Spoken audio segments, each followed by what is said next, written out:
तुम लोग मुझे ढूंढ रहे हो और मैं तुम्हारा यहाँ इंतजार कर रहा हूँ। हेलो दोस्तों।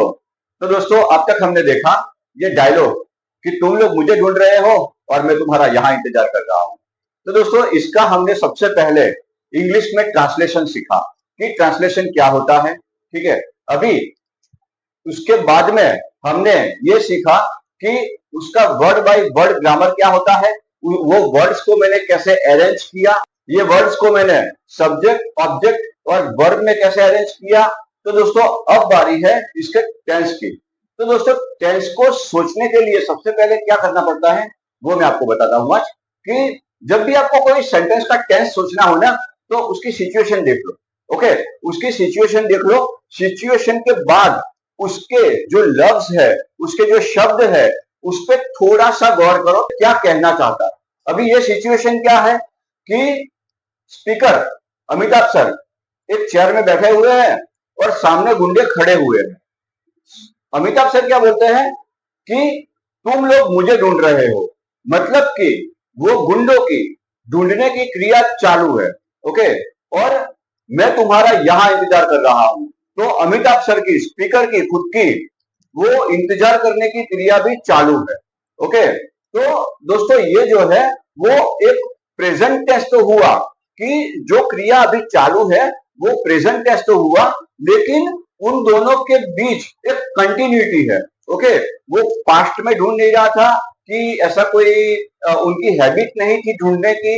ओके, तो ये दोनों मतलब कि एक आदमी बोल रहा है, दूसरा आदमी सुन रहा है। तो ये जो रहा है ना, अगर ऐसा कोई रहा हूं, रहा है, रहे हो, ऐसे कोई वर्ड्स आते हैं आपके सामने, तो आपको प्रेजेंट कंटिन्यू टेंस में ही सेंटेंस बनाने हैं। मैं फिर से एक बार रिपीट कर देता हूं कि अमिताभ सर बोल रहे हैं और गुंडे सुन रहे हैं। ये पूरी क्रिया प्रेजेंट में हो रही है, वो क्रिया चालू है। जब वो बोल रहे हैं उनकी बोलने की क्रिया चालू है, उनकी ढूंढने की क्रिया भी चालू है। ओके, तो मतलब कि जब कोई क्रिया चालू होती है उस चीज को इंडिकेट करने के लिए प्रेजेंट कंटिन्यू टेंस में ही सेंटेंस बनाने हैं। तो दोस्तों, ये प्रेजेंट कंटिन्यू टेंस क्या होता है कि प्रेजेंट कंटिन्यू टेंस जो होता है उसको बोलते हैं प्रेजेंट प्रोग्रेसिव टेंस। ओके, ये उसका दूसरा नाम है, प्रेजेंट प्रोग्रेसिव टेंस। इसको प्रेजेंट कंटिन्यूअस टेंस भी बोलते हैं। तो एक आपका डेफिनेशन क्लियर हो गया कि क्रिया चालू है, प्रेजेंट कंटिन्यू। जो कंटिन्यू है उसका मतलब कि चालू।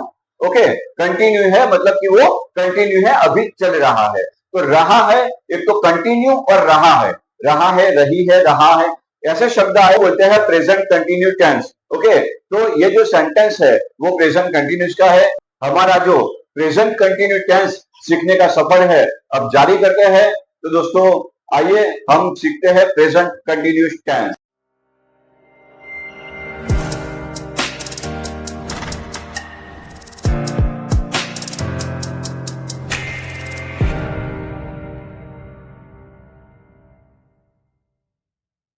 दोस्तों, ये जो प्रेजेंट कंटिन्यूअस टेंस है हम अब सीखेंगे उसके यूज के बारे में कि उसको यूज कैसे करते हैं। प्रेजेंट कंटिन्यू टेंस को यूज करके हम सेंटेंस कैसे बनाते हैं, कौन सी सिचुएशन में सेंटेंस बनाते हैं। ओके, तो सबसे पहले मैं आपको बता दूं उसका पहला यूज है कि action happening at the time of speaking. Okay, मतलब कि action happening at the time of speaking, जब जो सब्जेक्ट है, जो करता है, वो बोल रहा है और एक्शन हो रही है।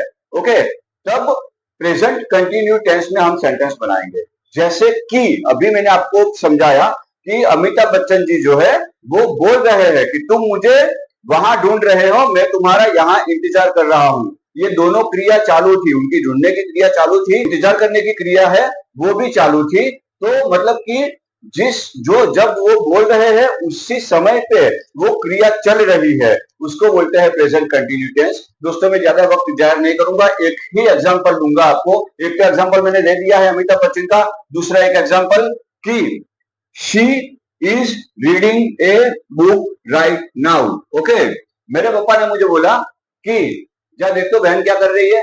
तो मैं उनको क्या बोलूंगा, मैं पहले देख के आऊंगा। ओके, उसकी पढ़ने की क्रिया चालू है, मैंने रूम में देखा कि वो पढ़ रही है। ओके, तो मैं क्या बोलूंगा पापा को she is reading a book right now. मैं जब बोल रहा हूं, मैं जब भी पापा से बोल रहा हूं कि पापा वो अभी पढ़ रही है, राइट नाउ मतलब अभी के समय में, वो अभी पढ़ रही है। ओके, तो she is reading a book. Okay, she is reading a book right now, वो अभी किताब पढ़ रही है। तो ये है कि जब बोलने की क्रिया चालू है उसके साथ में एक्शन भी चालू है, तब हम लगाएंगे प्रेजेंट कंटिन्यूस टेंस। अब दोस्तों इसका दूसरा यूज सीखेंगे कि दूसरा यूज क्या होगा। तो दूसरा यूज ये है कि टेम्पररी एक्शन। ओके, अभी टेम्पररी एक्शन क्या होता है? जब कोई टेम्पररी एक्शन होता है तो हम ऐसा सेंटेंस में प्रेजेंट कंटिन्यू टेंस का यूज करेंगे। तो जैसे हमारे घर पे कोई मेहमान आते हैं, ओके, वो टेम्पररी आते हैं, वो परमानेंट रहने के लिए नहीं आते। गेस्ट का मतलब क्या होता है कि टेम्पररी आने वाले लोग। ओके, मतलब कि जो मेहमान है वो या तो एक दिन के लिए आएंगे, 2 दिन के लिए, ज्यादा से ज्यादा 1 हफ्ते के लिए आएंगे।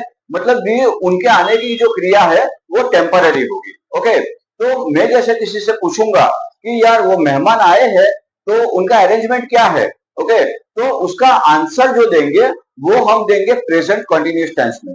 ओके, वो देंगे प्रेजेंट कंटिन्यूअस टेंस में। तो मैंने यहाँ क्या लिखा है कि they are staying with their relatives this week. Okay, they are staying with their relative this week, वो ये हफ्ते उनके रिलेटिव के वहां पे रहने वाले हैं। मैंने किसी से पूछा कि मेहमान आ रहे हैं तो उनका अरेंजमेंट क्या है, कि आपके घर पे रहेंगे, मेरे घर पे रहेंगे, या मैं होटल का बंदोबस्त कर दूं। तो उन्होंने बोला कि नहीं, कुछ मत करो, they are staying with their relative, okay, for a week. तो मतलब कि ऐसी कोई टेम्पररी क्रिया, जो भी ऐसी कोई टेम्पररी क्रिया हमको इंडिकेट करनी है, टेम्पररी क्रिया का संकेत देना है, तब हम प्रेजेंट कंटिन्यूअस टेंस का यूज करेंगे। अब दोस्तों उसका जो तीसरा यूज है वो है plan future arrangement. Okay, plan future arrangement. तो ये प्लान फ्यूचर अरेंजमेंट वो क्या होता है कि ऐसी सिचुएशन, देखो टेंस समझने के लिए हमें सिचुएशन समझनी होती है। ओके, ऐसी सिचुएशन कि मैं कुछ फ्यूचर में करने जा रहा हूं। ओके, मैं कुछ फ्यूचर में करने जा रहा हूं, तो ऐसी क्रिया को दर्शाने के लिए, ऐसी क्रिया का संकेत देने के लिए हम प्रेजेंट कंटिन्यूअस टेंस यूज करेंगे। दोस्तों एक अच्छा सा एग्जांपल दे देता हूं, एक रेंचो का। Okay, 3 idiot.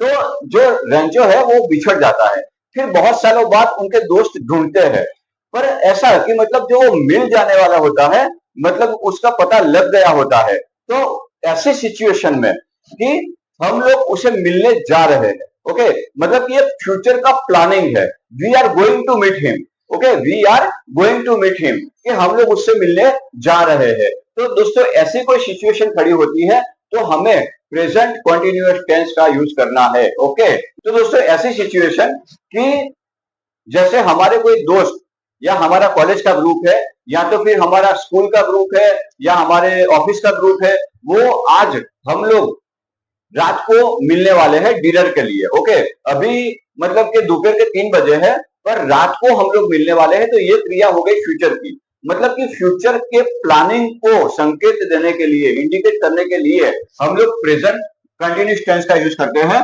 तो दोस्तों ये एक मैं एग्जांपल ले लेता हूं, we are meeting each other tonight, हम लोग आज मिल रहे हैं, आज रात को हम लोग मिल रहे हैं। तो ये क्या किया मैंने कि फ्यूचर के प्लानिंग को इंडिकेट किया। ओके, फ्यूचर के प्लानिंग को इंडिकेट किया, जो कि अभी हम हाल में नहीं कर रहे, लेकिन हम बहुत नजदीक के भविष्य में हम ये करने वाले हैं। तो ऐसा कोई सेंटेंस आएगा तो भी हम प्रेजेंट कंटिन्यूअस टेंस का यूज करेंगे। ओके, अब दोस्तों देखते हैं इसका चौथा यूज। अब जो चौथा यूज है वो क्या कह रहा है कि repeated action that are annoying. Annoying मतलब कि घिन आना। ओके, तो रिपीटेड एक्शन, जब कोई बारी बारी कोई एक्शन, ऐसा कोई एक्शन होता है ना कि हमें घिन आती है कि यार क्या है ये सब। ओके, ऐसी सिचुएशन को इंडिकेट करने के लिए, ऐसी सिचुएशन को संकेत देने के लिए, ऐसी सिचुएशन के सेंटेंस बनाने के लिए हम प्रेजेंट कंटिन्यूअस टेंस का यूज करेंगे दोस्तों। ओके, एक एग्जांपल देता हूं कि कोई ऑफिस में एक ऐसा बंदा है कि यार जान देना, वो हमेशा कंप्लेन ही करता रहता है। ओके, मतलब कि उसको कुछ भी करो वो हमेशा कंप्लेनिंग मोड में ही रहता है। तो ये क्या है कि रिपीटेड एक्शन। ओके, आज कंप्लेन की, कल की, परसों की, कंप्लेनिंग मोड में ही होगा वो। तो क्या है, ही is always complaining. Okay, he is always complaining. तो ये क्या है कि उसकी कंप्लेन करने की जो क्रिया है वो रिपीटेडली है, वो कंटिन्यू कंप्लेन करता ही रहता है। ओके, तो वो रिपीटेडली कंप्लेन करता रहता है। और क्या होता है कि दैट आर एनोइंग, इससे लोग है ना त्रस्त हो जाते हैं कि यार बहुत कंटाल गया मैं उससे, आज मतलब ऐसा कि ओके। तो repeated action that are annoying, he is always complaining. तो दोस्तों इन शॉर्ट मैं आपको बता दूं कि जब कोई क्रिया रिपीटेडली हो रही है और वो हमें एनोइंग करती है, यानी कि वो हमें त्रस्त करती है, तो ऐसी सिचुएशन में हम कंटिन्यू प्रेजेंट टेंस का यूज करेंगे। ओके, प्रेजेंट कंटिन्यू टेंस का यूज करेंगे। अब दोस्तों देखते हैं इसका पांचवा यूज। पांचवा यूज हमें यह कहता है कि चेंजिंग और डेवलपिंग सिचुएशन। ओके, चेंजिंग और डेवलपिंग सिचुएशन, इसका मतलब क्या होता है कि बदलती हुई और डेवलपिंग। चेंजिंग मतलब समझे कि बदलती हुई, पर डेवलपिंग मतलब क्या, मुझे कोई चीज सीखनी है तो स्टार्टिंग में मुझे तो थोड़ा कम सीखूंगा, एक हफ्ते बाद जो इंप्रूवमेंट होगा वो थोड़ा डेवलपिंग होगा, मतलब कि थोड़ा अच्छा सीखूंगा। उसके भी एक हफ्ते बाद जो है वो थोड़ा अच्छा डेवलपमेंट आएगा। तो क्या है कि चेंजिंग और डेवलपिंग सिचुएशन, यानी कि जैसे कोई लड़की है इंग्लिश सीख रही है। ओके, तो मतलब हम ऐसा बोलेंगे कि वो जो पहले थी उससे तो अच्छा अब बोल रही है, अच्छा वो अब थोड़ी डेवलप हुई है। ओके, वो पहले से अब थोड़ी डेवलप हुई है। तो हर इंग्लिश इज इंप्रूविंग क्विकली।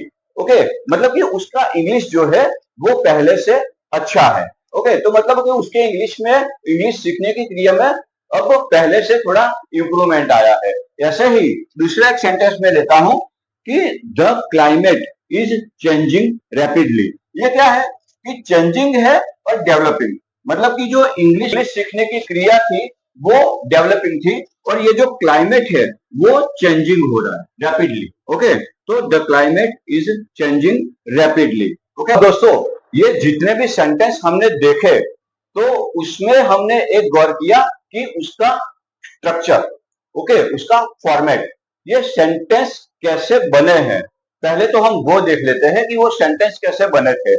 तो सबसे पहले हमने लिया था सब्जेक्ट। मैंने जो बेसिक इंग्लिश का जो ये मेरा वीडियो था ना, उसमें मैंने समझाया था आपको कि सेंटेंस बनाने में सब्जेक्ट, वर्ब और ऑब्जेक्ट, इन तीनों का यूज होता है, जो कि मैंने डिटेल में समझाया हुआ है। तो यहाँ पे जो स्ट्रक्चर है वो ऐसे ही बना है कि सबसे पहले हमने सब्जेक्ट लिया था। ओके, कि she is reading a book. Okay, तो सब्जेक्ट क्या हो गई, शी। ओके, शी वो सब्जेक्ट हो गई। अब इज, एम और आर लगाना है। सब्जेक्ट आएगा वो सब्जेक्ट के मुताबिक इज, एम और आर लगेगा। शी है तो इज लगेगा, आई होता तो एम लगता, वी होता तो आर लगता। ओके, तो subject plus helping verb is, am, are, जो कि टू बी के फॉर्म है। ओके, उसके बाद में मेन वर्ब आएगा। ओके, मेन वर्ब आएगा, वो भी अकेला नहीं, उसके मेन फॉर्म में, उसके बेस फॉर्म में नहीं आएगा, वो आईएनजी के साथ आएगा। शी इज रीडिंग, रीड क्या है, वो बेस फॉर्म है। ओके, रीड जो है वो बेस फॉर्म है, पर हम यहाँ पे लिखेंगे रीडिंग, क्योंकि हमको क्रिया जो है वो चालू है ऐसी दिखानी है।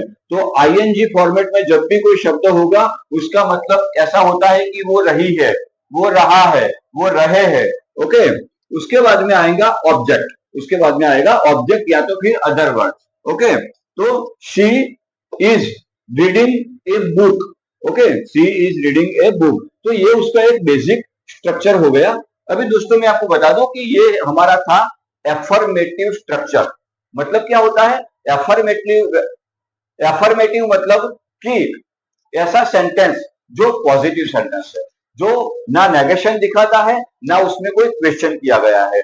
नेगेशन क्या होता है, नेगेटिव सेंटेंस क्या होते हैं कि नेगेटिव सेंटेंस यानी ऐसे सेंटेंस कि वो ये क्रिया नहीं कर रही है। अभी मैंने क्या बोला कि वो अभी पढ़ रही है, पर वो नहीं पढ़ रही है। तो नेगेटिव सेंटेंसेस क्या होते हैं कि वो नहीं पढ़ रही है। तो उसका हम स्ट्रक्चर देखेंगे, उसका फॉर्मेट देखेंगे। तो दोस्तों ये जो सब्जेक्ट है, उसके बाद में जो हमने हेल्पिंग वर्ड यूज किए, जो मैंने अभी बताया कि टू बी के फॉर्म है इज एम आर। तो सब्जेक्ट इज एम आर, उसके बाद में हम लिखेंगे यहाँ पे नॉट, और जो आईएनजी वाला वर्ब है, ठीक है, नॉट के बाद में आईएनजी वाला वर्ब और ऑब्जेक्ट, यानी कि इज एम और आर के पीछे आपको सिर्फ और सिर्फ नॉट लगा देना है। तो ये हमारा हो जाएगा नेगेटिव सेंटेंस। तो क्या लिखूंगा मैं कि सब्जेक्ट जो है वो शी है। ओके, जो हेल्पिंग वर्ब है वो मैंने इज लिया, अभी ये मैंने नॉट लगा दिया। Okay, she is not reading. जो वर्ब और आईएनजी है उसको मैं बोलूंगा रीडिंग, और ये जो ऑब्जेक्ट है वो है हमारा अ बुक। तो इसके पहले एफर्मेटिव सेंटेंस क्या था कि वह एक बुक पढ़ रही है, वह बुक पढ़ रही है। अभी ये जो नेगेटिव सेंटेंस क्या हो गया कि she is not reading a book. तो सब्जेक्ट इज एम आर, उसके बाद में मैंने ये नॉट लगाया तो नेगेटिव हो गया। वर्ब जो आईएनजी वाला है एज इट इज रहेगा और ऑब्जेक्ट आ जाएगा। तो दोस्तों ये था स्ट्रक्चर हमारे नेगेटिव सेंटेंस का। तो अब हम देखते हैं इंट्रोगेटिव सेंटेंस। तो ये इंट्रोगेटिव सेंटेंस क्या होता है? इंट्रोगेटिव से हमें यह पता चलना चाहिए कि उसमें कोई प्रश्न पूछा गया है। इसका भी हम स्ट्रक्चर देखते हैं कि इसका स्ट्रक्चर क्या होगा। अब दोस्तों ये जो इंट्रोगेटिव सेंटेंस है उसका हम स्ट्रक्चर देखेंगे कि ये इंट्रोगेटिव का फॉर्मेट, मतलब कि हम उसका सेंटेंस कैसे बनाएंगे। ओके, हमने अफर्मेटिव का देख लिया, नेगेटिव का देख लिया, अब बनाएंगे हम इंट्रोगेटिव। तो दोस्तों सबसे पहले इंट्रोगेटिव यानी कि हमें प्रश्नार्थ वाक्य बनाना है। तो एक चीज याद रहे कि सेंटेंस के पीछे हमको एक क्वेश्चन मार्क लगाना है। ठीक है, अभी क्वेश्चन कैसे शुरू होगा? इस एम आर जो बीच में आता था, सब्जेक्ट के बाद में आता था, तो मतलब कि सेंटेंस की शुरुआत, इंट्रोगेटिव सेंटेंस की शुरुआत वो इज एम आर से होगी, लेकिन किसमें? प्रेजेंट कंटिन्यूअस टेंस में। ओके, इज एम आर से शुरुआत होगी प्रेजेंट कंटिन्यूअस टेंस में इंट्रोगेटिव सेंटेंस बनाने की। अभी इज एम आर लगा दिया, उसके बाद में इज एम आर के मुताबिक यहाँ पे हम सब्जेक्ट लगाएंगे। ओके, यहाँ पे ही है, इज लगाएंगे, यहाँ पे एम है, एम के साथ में हमेशा आई ही लगेगा, यहाँ पे आर है तो वी यू और दे, उसके साथ में हमेशा आर ही लगता है। तो इज एम आर लगाएंगे प्लस सब्जेक्ट लगाएंगे प्लस वर्ब जो आईएनजी वाला था जो रीडिंग। ओके, तो वर्ब लगाएंगे और लास्ट में हम इसको ऑब्जेक्ट लगा के उसको क्वेश्चन मार्क कर देंगे। तो इस तरह से कंप्लीट होगा हमारा इंट्रोगेटिव सेंटेंस। ओके, इस तरह से कंप्लीट होगा हमारा इंट्रोगेटिव सेंटेंस। अभी क्या है दोस्तों, एक जो अभी मैंने बोला ना कि शी इज रीडिंग, इसका ही इंट्रोगेटिव बनाते हैं। ओके, क्या है कि एक ही सेंटेंस को आप तोड़ मरोड़ के सीखोगे ना तो थोड़ा अच्छा सीखने को मिलेगा। अभी क्या है कि ये जो इज एम आर है उसका मैंने इज लिया। ओके, उसमें से मैंने इज ले लिया। अभी हमारा सब्जेक्ट क्या था? शी। ओके, जो पढ़ने की क्रिया कर रही थी वो शी थी। ओके, तो इज शी। अब आईएनजी वाला verb, is she reading, is she reading, उसके बाद में आईएनजी वाला वर्ब आ गया, उसके बाद में ऑब्जेक्ट आएगा अ बुक, उसके बाद में question mark. Okay, question mark नहीं भूलना है, नहीं तो वो इंट्रोगेटिव सेंटेंस नहीं होगा। ओके, मतलब कि वो इंट्रोगेटिव सेंटेंस तो आप बनाओगे लेकिन एज ए प्रॉपर नहीं वो बना हुआ होगा, तो क्वेश्चन मार्क हमको जरूर लगाना है। तो क्या होगा? Is she reading a book, मतलब कि क्या वो बुक पढ़ रही है, क्या वो अभी पढ़ रही है। ओके, तो ये क्या हुआ, जो प्रेजेंट कंटिन्यूअस टेंस था उसका हमने जो एफर्मेटिव सेंटेंस बनाया था कि she is reading a book. Okay, पर इंट्रोगेटिव में क्या हो गया कि is she reading a book. तो ये है दोस्तों इंट्रोगेटिव। ये दोस्तों ये जो पार्ट 2 है वो मैंने सिर्फ इसीलिए बनाया कि प्रेजेंट कंटिन्यूअस टेंस को सीखने के लिए।